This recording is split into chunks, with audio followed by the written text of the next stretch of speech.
நேராக இறங்கிய சிஎம் விஜய் அரசு ஹாஸ்பிட்டலுக்கு பறந்த அதிரடி உத்தரவு. அரசு மருத்துவமனைகளில் அதிரடி மாற்றம்.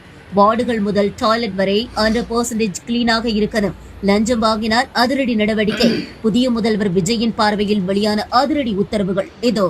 புகார்களை முதலமைச்சர் அண்ணா, நான் வச்ச கோரிக்கையை தவிர நீங்கள் எல்லாமே செய்கிறீங்களண்ணா. பெண்களோட வழி தெரியாதண்ணா. உங்கள் அம்மா கிட்ட கூட போய் கேட்டு பாருங்கண்ணா, இந்த பொண்ணு சொல்கிறதெல்லாம் உண்மையானு.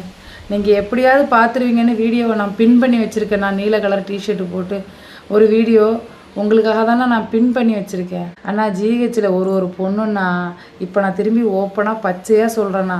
இதில் ஒரு சில கம்முனாட்டி பயல்கள்லாம் வந்து பேட் கமெண்ட் போடுவானுங்க. ஏன்னா அவனுங்களுக்கெல்லாம் பொம்பளை வழி தெரியாது. பொம்பளையை பார்த்தாலே எரியும். ஆனால் பொம்பளை துவைக்கிற துணி, பொம்பளை சமைச்சு கொடுக்குறதான் திம்பானுங்க. ஆனால் பேசுவானுங்கண்ணா. எனக்கு அதெல்லாம் பிரச்சனை இல்லைண்ணா. அண்ணா, ஜிஹெச்சில் ஒரு சில டாக்டர்லாம் பிரசவத்துக்கு நார்மல் டெலிவரியாகவே இருந்தாலும் ஆப்ரேஷன் தானே பண்ணுறாங்க. அந்த பிறப்புறுப்பை வலி புள்ள வர வழியில் கிழிச்சு விட்டா தெரியாதுண்ணா. திரும்பி மரப்பூசி போட்டு தைக்கலாண்ணா. அந்த ஆப்ஷன் இருக்குது. அது ரொம்ப சாதாரண ப்ரொசீஜர் தான். மரப்பூசி போட்டு திரும்பி தைக்கலாண்ணா. ஏன்னா ட்ரைனிங் பிள்ளைங்களை வந்து கூப்பிட்டு தைக்க சொல்கிறாங்கண்ணா. ட்ரைனிங் பிள்ளைங்க ஒரு விஷயத்தை கற்றுக்க எத்தனை டைம் செய்யணும் சொல்லுங்கண்ணா? பெண்ணோட பிறப்புறுப்பில் தான் ட்ரைனிங் எடுக்கணுமா? அப்போ எடுத்துக்கிட்டா அவங்களும் கற்றுப்பாங்க. அப்போ அதுக்கு மரப்பூசி போட்டு நீங்கள் தைக்க சொல்லாமலண்ணா. மூணாவது, செவிலியர்கள் வந்து நான் பிரசவத்துக்கு வர பொண்ணை அடிக்கிறாளுங்கண்ணா. ஒரு மனித ஜென்மமாகவே ஒரு மனித பிறவியாகவே நடந்துக்க மாட்டாளுங்க. அந்த செவிலியர்கள், பிரசவ வார்டில் உள்ள செவிலியர்கள் எனக்கு தெரிஞ்சு பிரசவத்துக்கு ஒரு பெண்ணை தன்னோட பெண்ணால நினைக்கிறது இல்லைண்ணா. முதல் குழந்தைய அவளுக தானா தூக்குறாளுங்க. அந்த குழந்தைய முதல்ல கையை பிடிச்சி தூக்குறது அவளுக. அந்த குழந்தைக்கு முதல்ல தாயே அவளுக தானா. அந்த குழந்தைக்கு 10 மாதம் சுமந்து பெக்கிறவ 2வது தான் தாய் ஆகிறா. முதல்ல தொட்டு தூக்குறா பாருங்க அந்த செவிலியர். அவ தானே தாயி. அதை புரிஞ்சுக்காம கேட்காமலே காஃபட்டி வைக்கிறாங்க. உள்ள கையை விட்டு நஞ்சு கொடி எடுக்கிறாள் பாருங்கன்னா. அந்த பொண்ணுங்களுக்கு தெரியலனா ஒரு பொண்ணை கூட கேட்காம தானே காஃபட்டி வைக்கிறாங்க. இது ஒரு பிஸ்னஸ் அண்ணா. காஃபட்டி வச்சா வேணான்னு அவங்க பணம் கொடுத்து சுற்றி உள்ள ஹாஸ்பிட்டலில் தான் போய் எடுக்கணும். அந்த எல்லா ஹாஸ்பிட்டலையும் இவங்க கமிஷன் வாங்கிக்கிட்டு இந்த மாதிரி காஃபட்டி வச்சு அனுப்பிடுறாங்கண்ணா.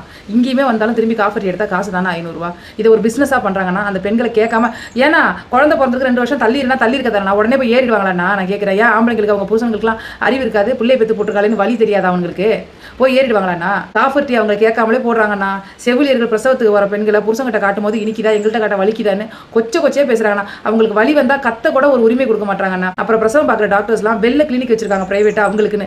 அதில் போனால் மதிப்போட மரியாதையோட நீட்டாக நடந்துக்கிறாங்கண்ணா, அன்பா பேசுறாங்க. ஆனால் ஜிஹெச்சுக்கு வரும்போது அவசரம் பார்த்துட்டு அவங்க சொந்தமாக வச்சிருக்க பிரைவேட் கிளினிக் தானே போக பார்க்குறாங்க. அவசரம் பார்க்குறாங்கண்ணா. 4வது, ட்ரைனிங் பிள்ளைங்களை ஸ்டிச் பண்ண வைக்கிறாங்க. தயவு செஞ்சு மரப்பூசி போட்டு ஸ்டிச் பண்ண சொல்லுங்க. ஏன்னா அந்த பொண்ணுங்க தச்சு புடுங்கி தச்சு அப்படி பண்றாங்க. அதனால கொஞ்சம் நீங்களும் ஒரு தாய் வயித்துல பிறந்த ஒரு முதலமைச்சர் ஆயிருக்கிறீங்க.